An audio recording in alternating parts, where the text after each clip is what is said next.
আমন্ত্রণ গ্লোবাল টাইমে বিশ্বের নানা প্রান্তের খবর নিয়ে আপনাদের সাথে আছি আমি সারা মেহজাবিন। শুরুতে জানিয়ে দেব শিরোনামগুলো।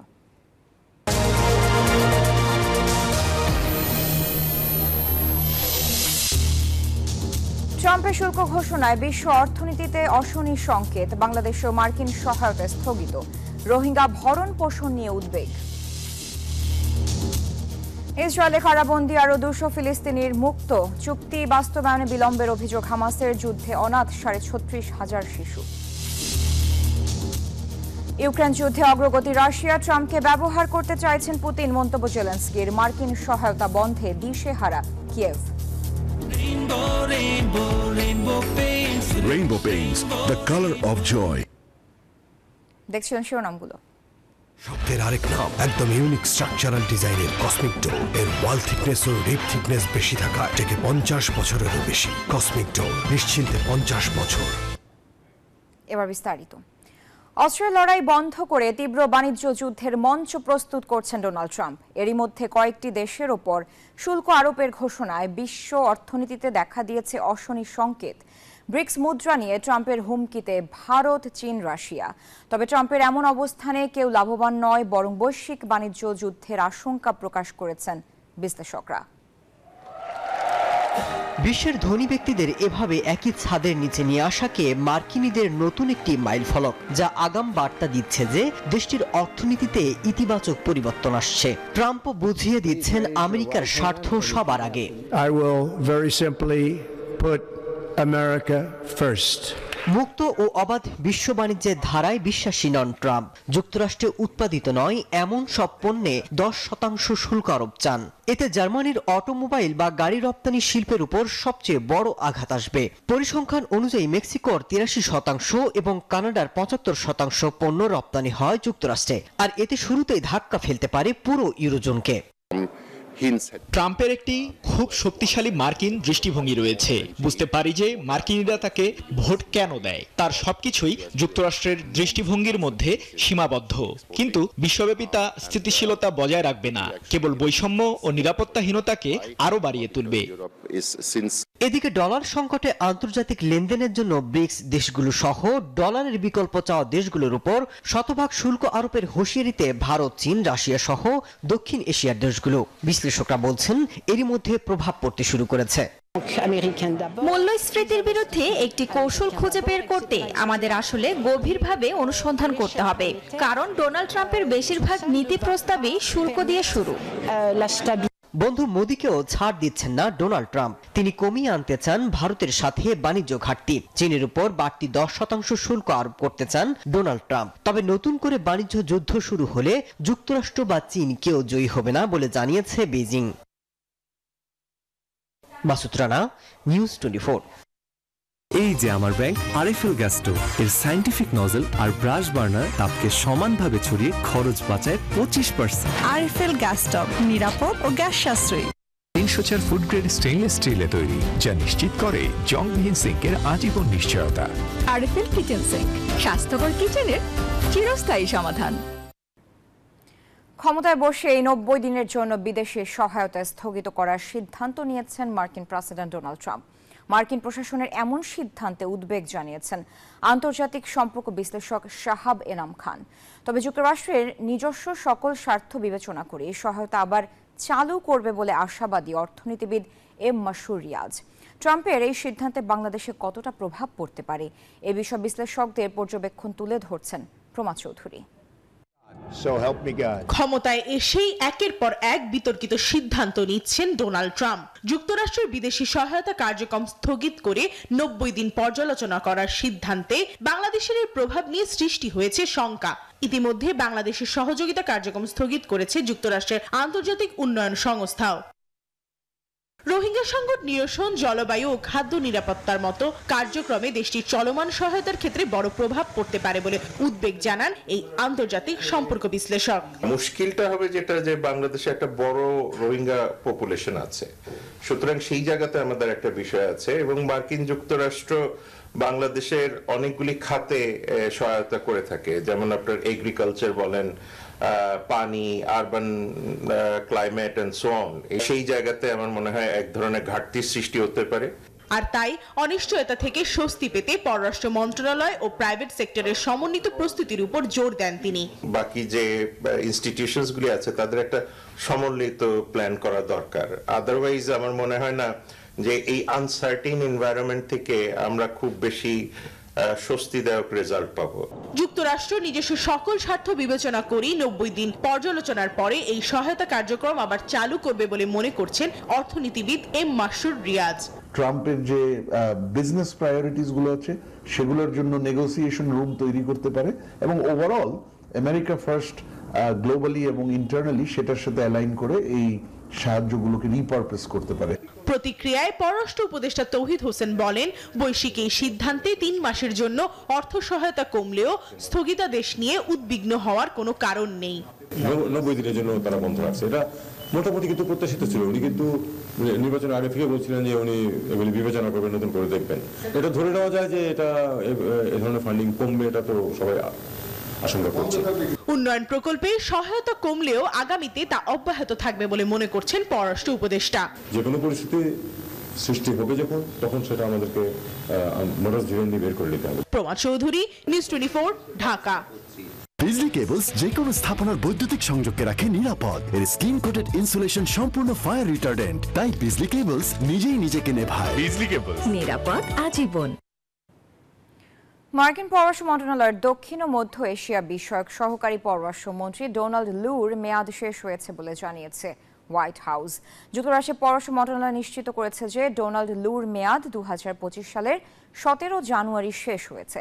এদিকে লুর বিদায়ের বিষয়ে মার্কিন স্টেট ডিপার্টমেন্টের বিবৃতিতে স্পষ্টভাবে বলা হয়েছে, লুর মেয়াদ শেষ হয়েছে এবং তাকে সরানো কিংবা বরখাস্ত করা হয়নি।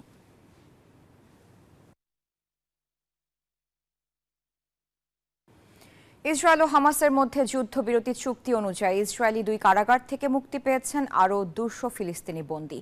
এর আগে 4 ইসরায়েলি নারী সেনাকে মুক্তি দেয় হামাস, তবে চুক্তি বাস্তবায়নে ইসরায়েল দেরি করছে বলে অভিযোগ তুলেছে ফিলিস্তিনি স্বাধীনতাকামী গোষ্ঠীটি। এদিকে গাজা উপত্যকায় ইসরায়েলি আগ্রাসনে প্রায় 36,500 শিশু নিজ বাবা মাকে হারিয়েছে, এমনটাই জানিয়েছে গাজার স্বাস্থ্য মন্ত্রণালয়। ফিলিস্তিনের গাজা উপত্যকায় বহুল প্রতীক্ষিত যুদ্ধবিরতির চুক্তির অংশ হিসেবে দ্বিতীয় দফায় 4 ইসরায়েলি নারী জিম্মির বিনিময়ে মুক্তি পায় 200 ফিলিস্তিনি বন্দী। শনিবার তারা নিজ নিজ এলাকায় ফেরার পর উল্লাসে ফেটে পড়ে স্থানীয়রা। মুক্তবন্দীদের বীর বলে অভিহিত করে তারা। তবে ইসরায়েলকে যুদ্ধবিরতির চুক্তি বাস্তবায়নে বিলম্ব করার জন্য অভিযুক্ত করেছে হামাস। উত্তরাঞ্চলে ফিরে যাওয়ার চেষ্টারত ফিলিস্তিনিদের উপর গুলি চালিয়ে আরও কয়েকজনকে হতাহত করেছে ইসরায়েলি বাহিনী, এমনটাও জানিয়েছেন তারা। এদিকে ইসরায়েলি বাহিনীর বর্বরোচিত হামলায় গাজা ভূখণ্ডে অনাথ হয়েছে 38,000-এরও বেশি শিশু, এমনটাই তথ্য দিয়েছে গাজার স্বাস্থ্য মন্ত্রণালয়। এর মধ্যে বাবা মা দুজনকে হারিয়ে বাকরুদ্ধ হয়ে পড়েছে প্রায় আরও 2,000 শিশু। এর মধ্যে শনিবারও ইসরায়েলের তেল আবিবে দেশটির প্রতিরক্ষা মন্ত্রণালয়ের বাইরে অনুষ্ঠিত হয়েছে বিক্ষোভ। হামাসের হাতে আটক অবশিষ্ট সকল বন্দীর মুক্তির দাবিতে বিক্ষোভ করেছেন আন্দোলনকারীরা। Desk report, news 24। ইসরায়েলকে 2000 পাউন্ডের বোমাগুলো সরবরাহের স্থগিতাদেশ তুলে নিতে নির্দেশ দিয়েছেন মার্কিন প্রেসিডেন্ট ডোনাল্ড ট্রাম্প। সাবেক মার্কিন প্রেসিডেন্ট জো বাইডেনের আরোপ করা স্থগিতাদেশ তুলে নিতে সামরিক বাহিনীকে এই নির্দেশনা দিয়েছেন ট্রাম্প। 26 জানুয়ারি এক প্রতিবেদনে ব্রিটিশ সংবাদ মাধ্যম দ্য গার্ডিয়ান এ তথ্য জানায়। বোমাগুলো সরবরাহের স্থগিতাদেশ তুলে নেওয়ার প্রসঙ্গে প্রশ্ন করা হলে মার্কিন প্রেসিডেন্ট বলেছেন, ইসরায়েল বোমাগুলো ক্রয়ের জন্য অর্থ প্রদান করেছে এবং তারা অনেক দিন ধরে সেই বোমাগুলোর জন্য অপেক্ষা করছে। বর্তমানে বোমাগুলো স্টোরেজে আটকে আছে, তাই সেগুলোকে প্রকৃত মালিকের কাছে দিয়ে দেয়া হচ্ছে।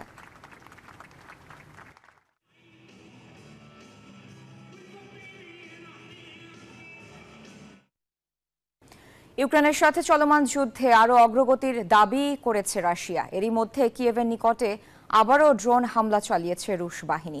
আর খেরসনে ইউক্রেনের হামলায় প্রাণহানি হয়েছে 3 জনের। ইউক্রেনীয় প্রেসিডেন্ট ভলোদিমির জেলেনস্কির দাবি, মার্কিন প্রেসিডেন্ট ডোনাল্ড ট্রাম্পকে কৌশলে কাজে লাগাতে চাইছে রুশ সরকার। এদিকে ইউক্রেনের সহায়তা কার্যক্রম স্থগিত করেছে যুক্তরাষ্ট্র। আন্তর্জাতিক সংবাদ মাধ্যমে এমনটাই তথ্য উঠে এসেছে। ইউক্রেন রাশিয়া যুদ্ধের পূর্ণ হতে চলেছে 3 বছর, তবে এখনো মেলেনি কোনো সমাধান। প্রতিনিয়তই চলছে পাল্টাপাল্টি হামলা। এরই মধ্যে ইউক্রেনের প্রতিরক্ষায় রুশ বাহিনী আরও অগ্রগতি করেছে বলে শনিবার ঘোষণা দিল। ইউক্রেনের রাজধানী কিয়েভের কাছে একটি অ্যাপার্টমেন্ট ভবনে এদিন ড্রোন হামলা চালায় রুশ সেনারা। ক্ষতিগ্রস্ত হয় কয়েকটি ভবন। এরই মধ্যে ইউক্রেনের খেরসন অঞ্চলের একটি গ্রামে ইউক্রেনীয় হামলায় কয়েকজন বেসামরিক নাগরিকের প্রাণহানির ঘটনা ঘটে। এদিকে শনিবার ইউক্রেনের প্রেসিডেন্ট ভলোদিমির জেলেনস্কি জানিয়েছেন, রাশিয়ার সাথে তার দেশের যুদ্ধবন্ধের বিষয়ে আলোচনায় ইউরোপ এবং যুক্তরাষ্ট্র জড়িত থাকবে বলে আশাবাদী তিনি। এর আগে তিনি মন্তব্য করেছিলেন, মার্কিন প্রেসিডেন্ট ডোনাল্ড ট্রাম্পকে কৌশলে কাজে লাগাতে চাইছেন রুশ প্রেসিডেন্ট ভ্লাদিমির পুতিন। অন্যদিকে ইউক্রেনকে সহায়তা দেওয়ার কার্যক্রম 3 মাসের জন্য স্থগিত করে দিয়েছে যুক্তরাষ্ট্র, এমনটাই এক প্রতিবেদনে জানিয়েছে RT news. Desk report, news 24। 2024 সালে জলবায়ু সংকটের কারণে বিশ্বের কমপক্ষে 24 কোটি 20 লাখ শিক্ষার্থীর স্কুল শিক্ষা ব্যাহত হয়েছে। এর মারাত্মক প্রভাব পড়েছে বাংলাদেশেও। আন্তর্জাতিক শিক্ষা দিবসে প্রকাশিত জাতিসংঘের বিশেষ সংস্থা ইউনিসেফের নতুন বিশ্লেষণে এমনটাই উঠে এসেছে। তাপপ্রবাহ, ঘূর্ণিঝড়, বন্যা এবং খরাসহ চরম জলবায়ুর কারণে 2024 সালে 85 দেশের কমপক্ষে 24 কোটি 20 লাখ শিক্ষার্থীর শিক্ষা ব্যাহত হয়েছে। সবচেয়ে মারাত্মকভাবে ক্ষতিগ্রস্ত হয়েছে আফগানিস্তান, বাংলাদেশ, মোজাম্বিক, ফিলিপাইন এবং কাজাকিস্তানের শিক্ষার্থীরা।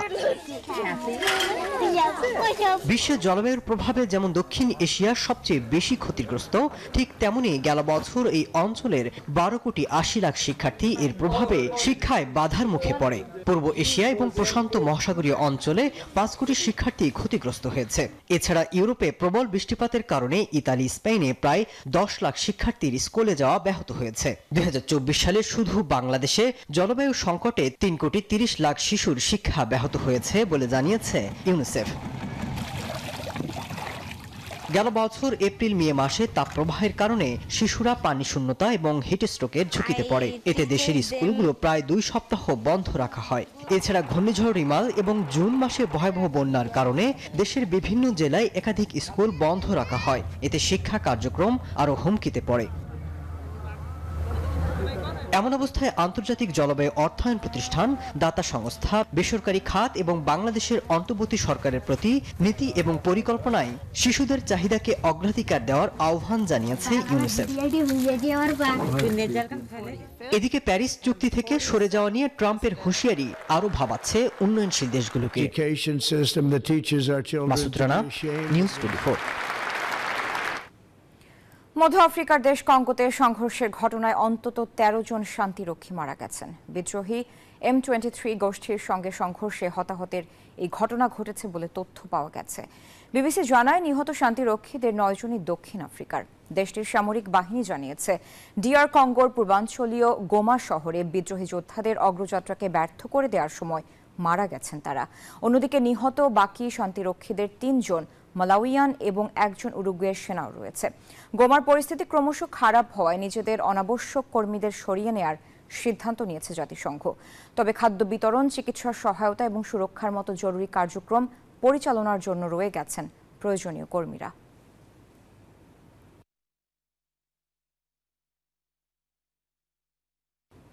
গ্লোবাল টাইমের সময় হলে একটি বিরতি, ফিরছি আরও খবর নিয়ে, সাথেই থাকুন।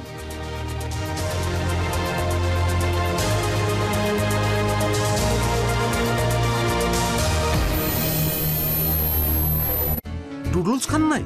তাহলে তো নুডলসই খান নাই। নুডলস খান নাই তো নুডলসই খান নাই।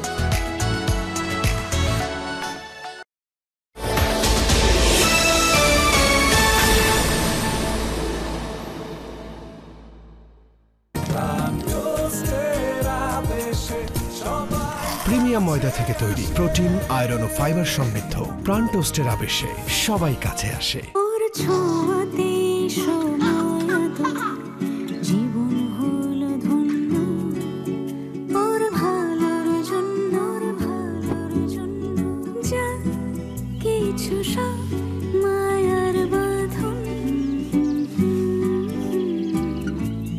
ওর ভালোর জন্য আপনার মতো আমরা ওর ভালো চাই, তাই ওর ভালোর জন্য বসুন্ধরা ডায়াপ্যান্ট এখন আরো উন্নত।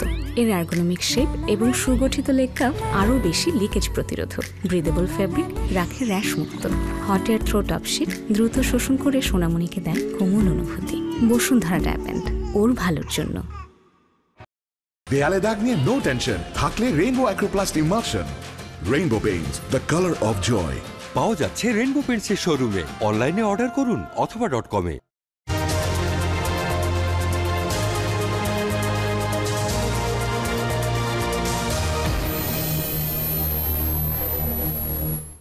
আমন্ত্রণ আরেকবার গ্লোবাল টাইমে। ব্রিটেনের ক্ষমতাসীন লেবার পার্টির সাবেক মন্ত্রী টিউলিপ সিদ্দিককে এবার এমপি পদ ছাড়ার জন্য চাপ দিচ্ছে বিরোধীরা। ব্রিটিশ সংবাদ মাধ্যম ডেইলি মেইল এ তথ্য জানিয়েছে। সপ্তাহের শুরুর দিকে টিউলিপের আসন হ্যাম্পস্টেড অ্যান্ড হাইগেটে তার পদত্যাগের দাবি জানিয়ে প্রচারণা শুরু করেছে বিরোধী দল কনজারভেটিভ পার্টি। পিটিশনের মাধ্যমে তাকে তার নির্বাচনী এলাকার জনগণের মুখোমুখি হওয়ার দাবি জানাবেন তারা। এর আগে দুর্নীতির অভিযোগ ওঠার পর দুর্নীতি বিরোধী ট্রেজারি মন্ত্রীর দায়িত্ব থেকে পদত্যাগ করেন টিউলিপ।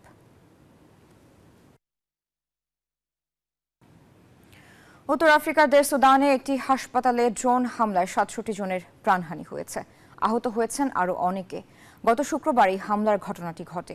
রোববার এএফপির প্রতিবেদনে বলা হয়, দেশটির দারফুর অঞ্চলের ওই হাসপাতালে হামলার পর প্রাথমিকভাবে ৩০ জন নিহত হওয়ার কথা জানানো হলেও পরে মৃতের সংখ্যা বেড়ে ৬৭ জনে পৌঁছায়। ১.৫ বছরেরও বেশি সময় ধরে সুদানে গৃহযুদ্ধ চলছে। যুদ্ধরত এই দুই পক্ষের মধ্যে ঠিক কোন পক্ষ এই হামলা চালিয়েছে তা তাৎক্ষণিকভাবে স্পষ্ট নয়। দেশটির সেনাবাহিনী সুদানের আধা সামরিক বাহিনী আরএসএফ এর সাথে যুদ্ধ করছে। ২০২৩ সালের এপ্রিল থেকে দারফুরের প্রায় পুরো বিস্তীর্ণ পশ্চিমাঞ্চল দখল করে নিয়েছে আরএসএফ। পাকিস্তানের প্রবৃদ্ধির পূর্বাভাস চলতি ২০২৪-২৫ অর্থ বছরের জন্য হ্রাস করেছে আন্তর্জাতিক মুদ্রা তহবিল। দ্য ডনের সংবাদে বলা হয়, হালনাগাদ বৈশ্বিক অর্থনৈতিক পূর্বাভাসে সংস্থাটি দেশটির প্রবৃদ্ধি নিয়ে নতুন এই পূর্বাভাস দিয়েছে।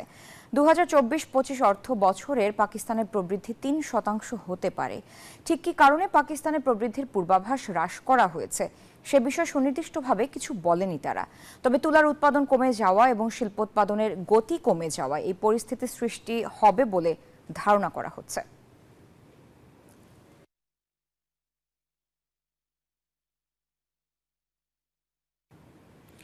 বিজয়ের বেশে ডোনাল্ড ট্রাম্পের হোয়াইট হাউসে ফিরে আসাকে আমেরিকান রাজনৈতিক নাটকের বড় চমক বলা যেতে পারে। এর মধ্য দিয়ে গোটা বিশ্ববাসীর নজর কেড়েছেন তিনি। ট্রাম্প শিবিরে একে বলা হচ্ছিল শক অ্যান্ড অ, অর্থাৎ এটি এমন এক শক্তিশালী উদ্যোগ যার মাধ্যমে তিনি বাইডেন আমলের নীতিগুলো মুছে ফেলতে চান। ক্ষমতা গ্রহণের পর থেকেই প্রথম দিনেই ট্রাম্প একের পর এক নির্বাহী আদেশ জারি করে মেক আমেরিকা গ্রেট অ্যাগেইন বা মাগা আন্দোলনের সমর্থকদের খুশি করার ব্যবস্থা করেছেন। যুক্তরাষ্ট্র এখন ক্রমেই এমন একটা দেশে পরিণত হচ্ছে যেখানে শাসন ব্যবস্থা মূলত একটি কোর্টের মাধ্যমে পরিচালিত হচ্ছে। তবে সেই কোর্ট কোনো আইনি কোর্ট বা আদালত নয়, সেই কোর্ট হলো রাজদরবার। ব্রিটিশ সংবাদ মাধ্যম দ্য গার্ডিয়ানের কলাম লেখক মার্টিন কেটল প্রতিবেদনে এই তথ্য জানায়। এমনিতেই ট্রাম্প যুক্তরাষ্ট্রের সুপ্রিম কোর্টের শীর্ষ বিচারকদের উপর শক্তিশালী নিয়ন্ত্রণ বজায় রেখেছেন। এই বিচারকদের অনেককেই তিনি তার প্রথম মেয়াদে নিয়োগ দিয়ে গিয়েছিলেন। এখন সেই নিয়ন্ত্রণ আরো দৃঢ় হওয়ার সম্ভাবনা রয়েছে। আধুনিক গণতন্ত্রের এই ধরনের দরবারি শাসন থাকার কথা নয়, কারণ এখানে প্রেসিডেন্ট, পার্লামেন্ট এবং আদালত ক্ষমতা ভাগ করে একে অপরের ভারসাম্য রক্ষা করে। কিন্তু যুক্তরাষ্ট্রের ট্রাম্পের শাসনামলে দেখা গেছে তিনি নিজেকেই রাষ্ট্রের কেন্দ্রীয় ক্ষমতা হিসেবে প্রতিষ্ঠিত করেছেন এবং তার চারপাশে এমন একটি শক্তিশালী দরবারি দল তৈরি হয়েছে যারা তার সিদ্ধান্তকে প্রশ্ন না করে সমর্থন করছে। ইতিহাসে এমন উদাহরণ আছে, ব্রিটিশ ষোড়শ ও সপ্তদশ শতকে রাজদরবারই ছিল ক্ষমতার মূল কেন্দ্র। যদিও অষ্টাদশ শতকে পার্লামেন্ট শক্তিশালী হতে শুরু করে, তবুও রাজা অনুগত দলগুলো সংসদের ক্ষমতার সাথে প্রতিদ্বন্দ্বিতা চালিয়ে যেত। আমেরিকার স্বাধীনতা আন্দোলনের নেতা জর্জ ওয়াশিংটন এই দরবারি ভিত্তিক রাজতন্ত্রের বিপক্ষেই বিদ্রোহ করেছিলেন। তবে ট্রাম্পের শাসন ব্যবস্থা রাজতন্ত্রের দরবারের মতোই হয়ে যাচ্ছে। চন্দ্রানী চন্দ্রা, নিউজ 24। এই ছিল নিউজ 24 গ্লোবাল টাইমে। এতক্ষণ সাথে থাকার জন্য ধন্যবাদ সবাইকে।